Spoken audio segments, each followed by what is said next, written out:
So what's the story behind this house? How did it come to be? Well, Bill grew up in a concrete house, and he kind of had a fantasy about wanting to have one of his own. He was constantly researching concrete houses, discovered the idea of the underground house, and the architect, Frank Moreland, actually was an architecture instructor at UTA, and they connected. And this is the result. And this is the result. What makes an earth home so unique? First of all, the obvious, the green effect of it, and that was before we ever used the word green. The electricity bills, this, the year that it was over 100 degrees for 70 days, his electricity bill for the entire summer, June, July, and August, was just over $200.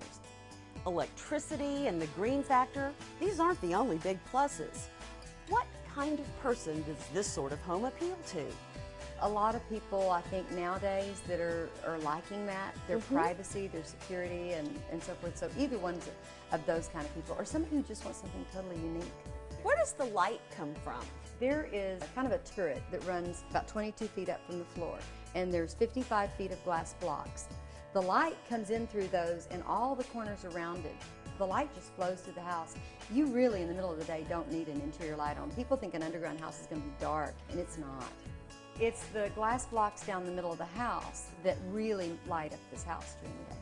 When you walk in this home, it was decorated or conceived to look very Southwestern, with the built-in benches, the Kivas fireplaces, the placement of the walls. Right. But all of this could be changed. Absolutely. There are pillars in the center and on the sides and around the perimeter. But all of these interior walls are cosmetic. If you wanted the kitchen to be in full view, you could take that whole wall down. None of them are load-bearing.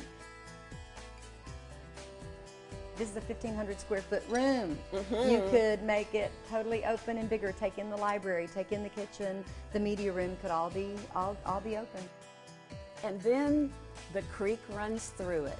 Such a wide, lush foliage. I mean, in another few weeks, I don't think you'll be able to see another house. You barely do now. It's got, I don't know how many varieties of birds. The house next door was actually called a bird sanctuary. And you don't hear any of the traffic. Bill Coleman, the owner, said the first night he spent here, it was almost too quiet for him. It was just, like you have an echo of silence. So it really is country living in the city. Absolutely. And the price? $1,150,000, which ironically is not much more than he built it for 23 years ago.